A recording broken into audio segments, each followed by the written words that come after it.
All right, you're coming back for part two. We just got done talking about this first part about expressions and coefficients and all that good stuff. Now we're going to talk about other things. So that's cool. Example one, or explain one, I should say. Interpreting algebraic expressions in context. In many cases, real world situations and algebraic expressions can be related. The coefficients, variables, and operations represent the given real world context. Interpret the algebraic expression corresponding to the given context. Okay, so here we go. Example uno. Curtis is buying supplies for his school. Good for Curtis. Isn't that nice of Curtis? Curtis is doing a good job. Okay, he buys P packages. So what this means, let me explain, okay, is we don't know how many packages Curtis is buying, but we're just going to use a letter to represent some kind of number. But he's buying a certain number of packages. We just don't know what it is. But P packages, we're going to have P represent the number of packages. Okay, let's write that down. P equals number of packages, of crayons, I should say. Packages of crayons. How do you say crayons, Gabba? I say crayons. Crayons. What crayon? I forget how I say it, but I just said it a second ago. Do you say crayons? I say crayons. Crayons, crowns. If you say crowns, you're wrong, but it's okay. All right, we'll forgive you. But anyway, he buys a certain number of packages of crayons at $1.49 per package. And Q packages, so again, Q is going to be the number of, I'm just going to not write the word packages here, of markers, number of packages of markers. Okay, I got to write the word packages. Packages of markers. Okay. At $3.49 per package. What does the expression 1.49 plus 3.4 or 1.49p plus 3.49q represent? So interpret the meaning of the term 1.49p. What does the coefficient of 1.49 represent? So this is all answered for us. It's all explained for us. So it's always something that you can go back to. You don't have to worry about it. It's already filled in. That was a funny looking bracket. It's supposed to look more like this. Very good. All right. So the term 1.49p represents the cost for however many packages of crayons that we buy. The coefficient represents the cost of one package of crayons. So for example, let's say 1.49, right? If I buy one package of crayons and I'm doing times 1, which is $1.49. However, if I buy 2 packages of crayons, then I'm doing it times 2 because it's $1.49 twice, right? If I buy 3 packages of crayons, $1.49 3 times, right? That's the reason why it's 149 times P. P is to represent whatever number of packages we want to buy. If we want to buy 1 package, 2 packages, or 3 packages, whatever it is. So that's why it's being multiplied. Okay, it's because it's $1.49 per package of crayons. All right, so interpret the meaning of 3.49q. What does the coefficient of 3.49 represent? So it's the same exact thing, essentially. The term 3.49q represents the cost of however many packages of markers we have. So the coefficient represents the cost of 1 package, which is 3.49. So again, 3.49 times q. If I buy 1 package of markers, it's 349 times 1. If I buy 2 packages of markers, it's 349 twice, so 349 times 2. The exact same thing. So we just say 349 times, oops, it's Q in this one. To say it's 349 for every package, and then times however many packages we want to buy. So altogether, this represents, when you add the two together, the total number of money spent on crayons plus the total number of money spent on markers. You have the total cost of everything that you buy, the total cost of the crayons and the markers. So now that that is explained, let's try our own. Jill is buying ink, jet paper, and a laser jet paper for her busyness. Okay. She buys 8 more packages of inkjet than P packages of laser paper. Ooh, so this is very interesting. 8 more packages of inkjet paper than P packages of laser jet paper. Inkjet paper costs $6.95 per package, and laser jet paper costs $8 per package. What does the expression 8P plus 6.95 parentheses P plus 8 represent? This is a very, very full problem here. So let me explain using my margins, okay? So first and foremost, we know that P is going to represent the number of packages of LaserJet printer paper, right? So P is for laser paper. Now, we know that even though we don't know exactly what P is, right? We don't know how many packages of LaserJet paper. It could be 7, it could be 8. We have no idea. Okay, but we do know that however many she has of that, she buys 8 more of the inkjet. So if she has laser is P, then P plus 8 will be how many ink she buys, if that makes sense, right? We don't know either of these numbers, right? This could be 7, for example. But if that's 7, this has to be 8 more than it because it says that she buys 8 more packages of that ink stuff. So which is why I put plus 8. So the letters are representing the numbers we don't know, but what we do know is that the ink is 8 more than the original laser one. So that's why I put the plus 8. So that's why you see in the problem you have P here, because that's representing the laser one, and then you have the P plus 8 here, because that's representing the ink one. Now, what about these other numbers? What about the 8 in front of it? And what about the 6.95 in front of it? Well, that goes back to our cost, kind of similar to the problem we just talked about. It's $8 per package of laser. Oop, I just changed my color. Go back to this. It's $8 per package of laser. So if a laser is P, right, just like in the previous problem, we had crayons was P. Laser represents P. It's $8 per one of those. So you have 8 times P to represent $8 for every LaserJet paper that we buy. And since it's $6.95 per package of ink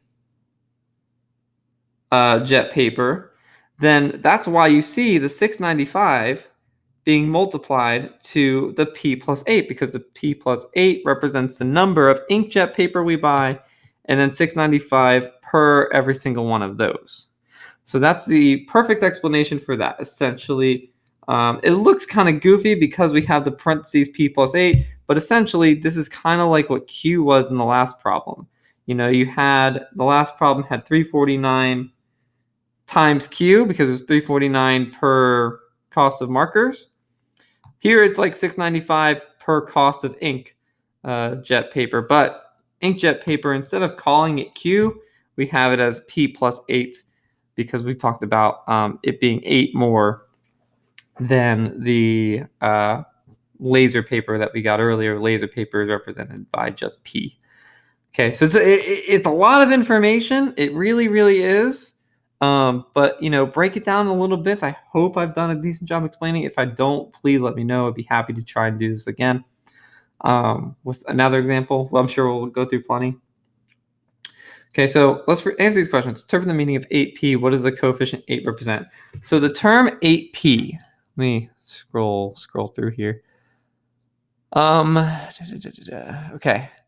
The term 8p is the cost of P number of what was it, laser, right? It was laser, yeah. Of packs, laser, number of laser jet paper. Laser jet paper.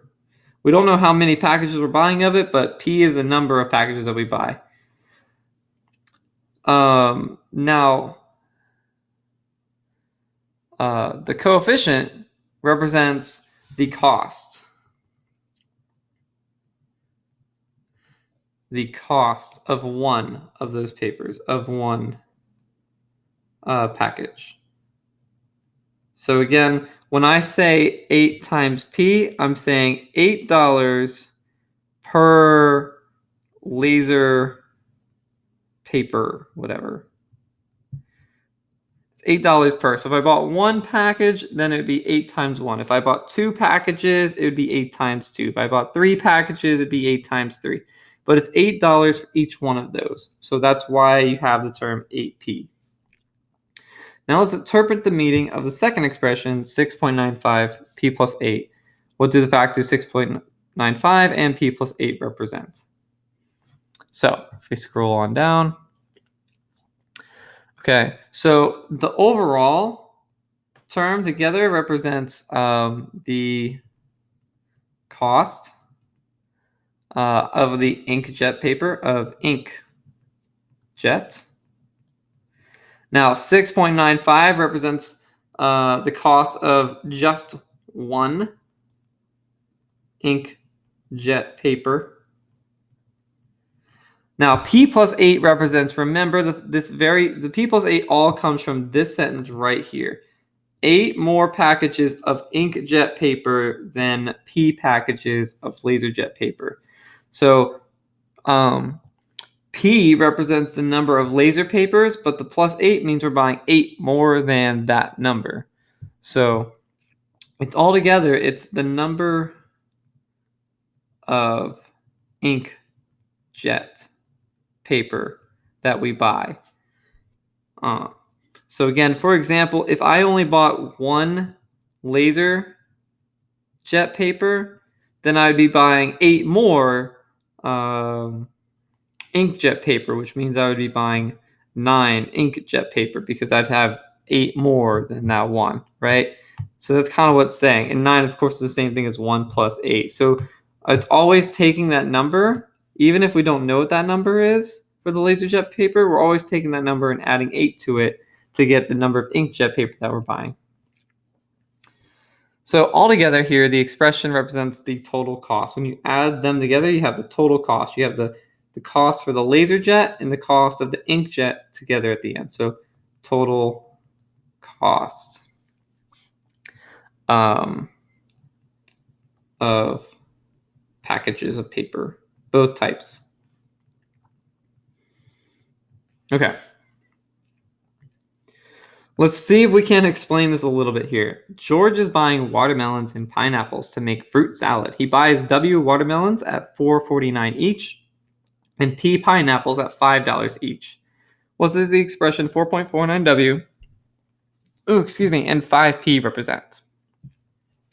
So it's basically what we say here is 4.49 is the cost of one watermelon, right?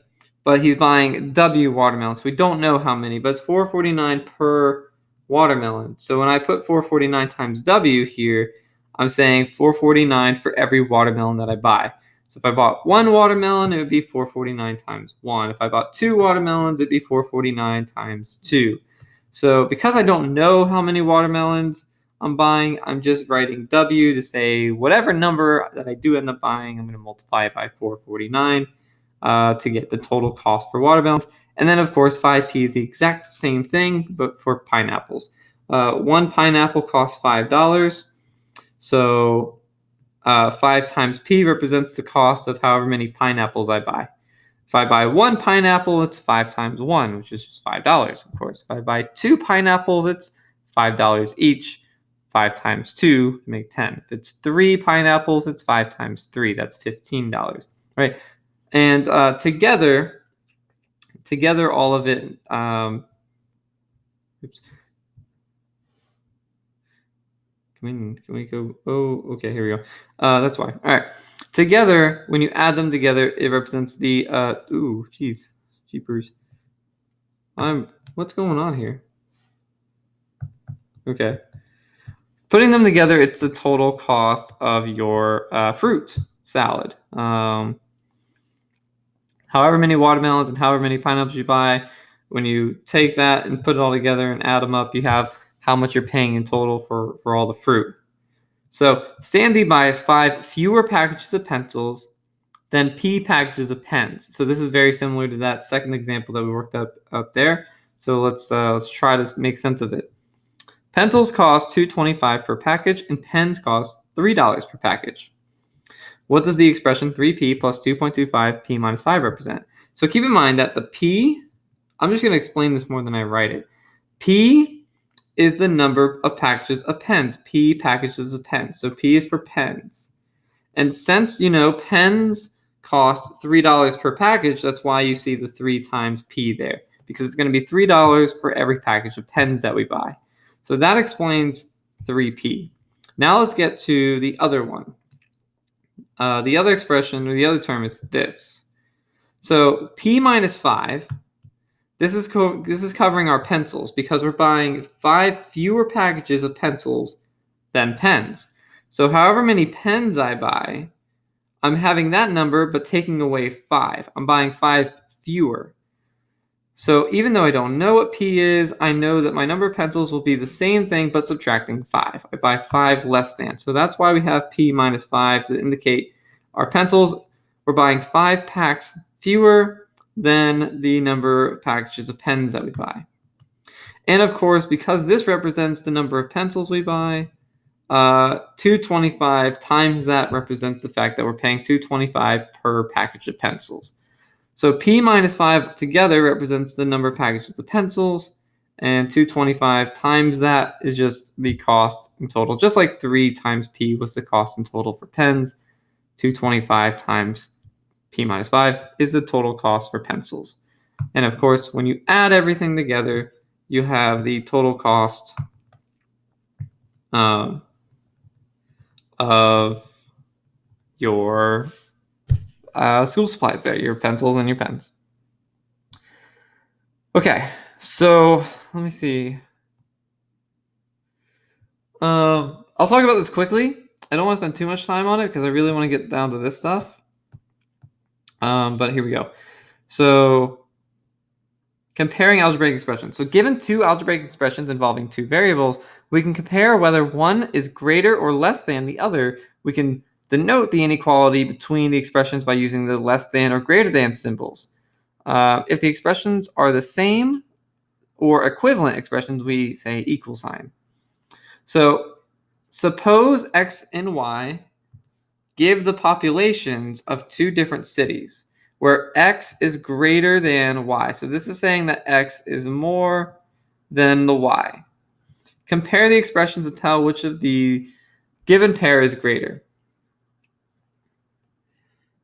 So if we have x plus y and 2x, so we have those 2 expressions, x plus y and 2x. We're trying to decide if x plus, why did I say x plus 2? X plus y is bigger than 2x, or if 2x is greater than x plus y.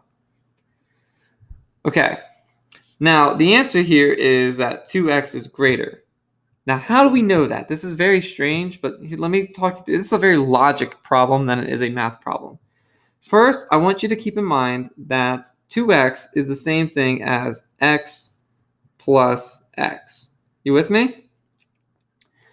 So, the reason it's greater is since we've already stated that x is bigger than y, right? X is bigger than y.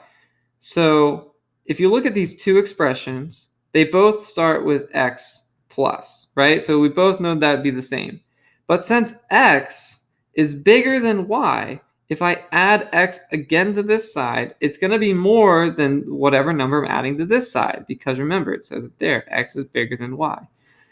Does that make sense? So let's try this. Let me write this one more time. X plus y and x plus x. Again, x plus x is the exact same thing as 2x, but I'm just writing it differently for emphasis.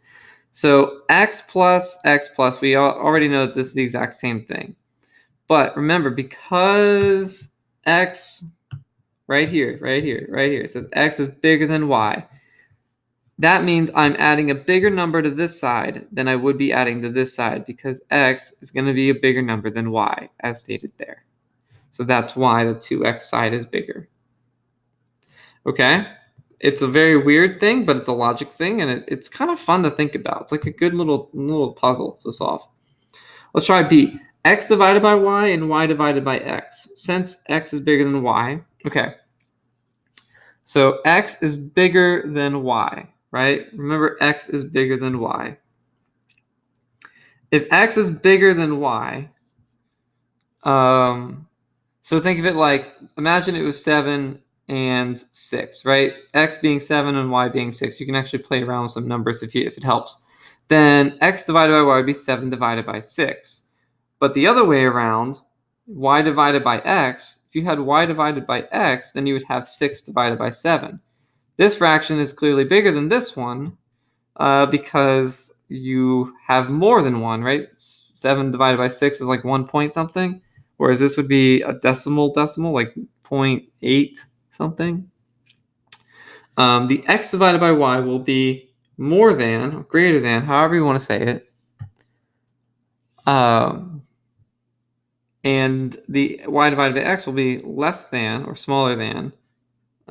For that exact reason. I think sometimes if it helps to plug in some random numbers and use that, that's fine. I picked 7 and 6. I don't know why I picked 7 and 6. You could have literally used 2 and 1 would have been the same thing.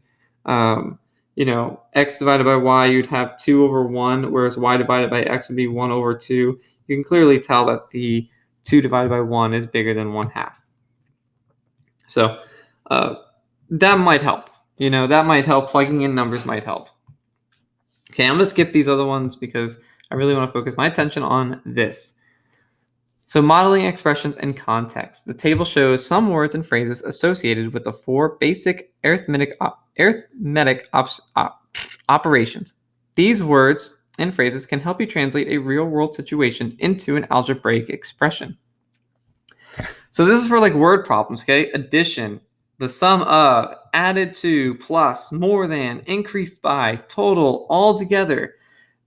All those words basically mean you're going to put a plus sign. Okay. Words that means minus sign, less than, minus, subtracted from, the difference of, taken away, taken from, reduced by. All those phrases would indicate subtraction. Okay. Times, multiplied by, the product of, percent of, that's a good one right there, percent of. Those all indicate multiplication. And division, divided by, division of, quotient of, divided into, ratio of.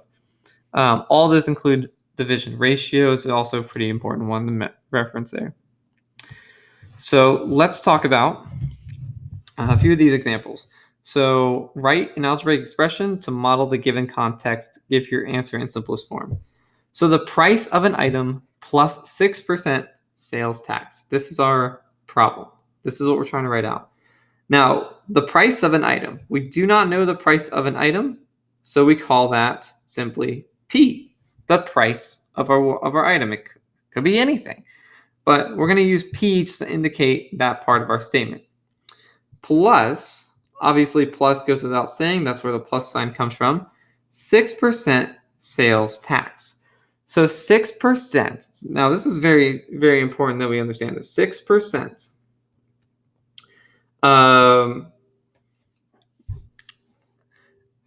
Is the same thing as 0.06. So a percentage value and a numerical value are different things, and this is how you convert them from one to another. So if I said, think of it like this, if I said 6% of a dollar, I'm talking about 6 cents. So 6% of a dollar would be 0.06. That's kind of how my brain translates it. If I said, for example, just to give you some ideas here, if I said 50% of a dollar, then I'm talking about 50 cents. So 0.50 or 0.5, same thing. If I'm talking about 12% of a dollar, then I'm talking about 12 cents. So that's how I always do it. And so that's why when they have 6% sales tax, they're talking about 0.06 of the price of our item. So we have P again here because it's the price of our item. We don't know the price of the item, but if we did, it's going to be 0.06 of it. So if the item was $1, then the sales tax would be 6% of that dollar, which would be 6 cents. So when you put them together, you have the price of the item plus the 6% value of that item. That's your expression. And you can combine that because it is, they are like terms. 1p plus 0.06. 1 plus 0.06 is 1.06. So they've combined like terms. They can do that as well. So let's look at B because it's a little different when we kind of make it our own. The price of a car. So we're going to call price of a car because we don't know what the price of the car is. We'll just call it C. We'll say C for the price of our car. All right, plus 8.5% sales tax. So Remember, it's very important that we convert this percentage number into a numeric value.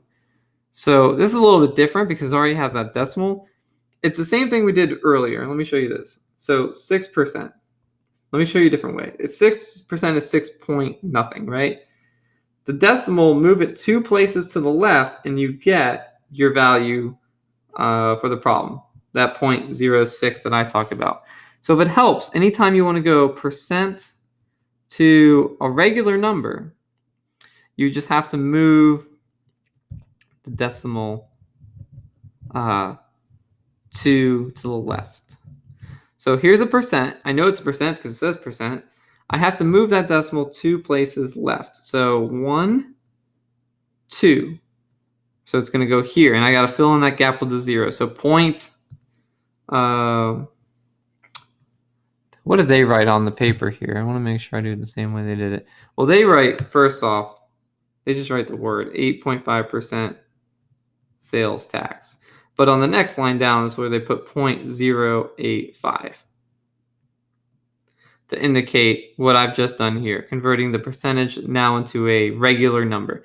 It's not 0.085%. The percent's not there anymore. It's just the 0.085.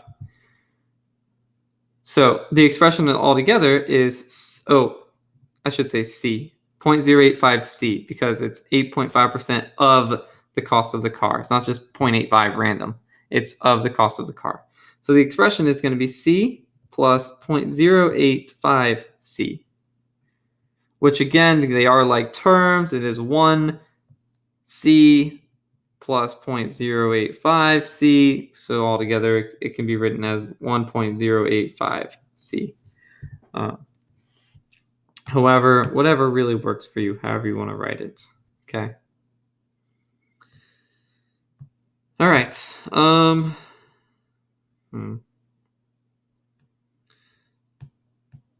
There's the homework there. Okay, I'll pause the video here. If there's anything more important that I want to talk about, I will cover it.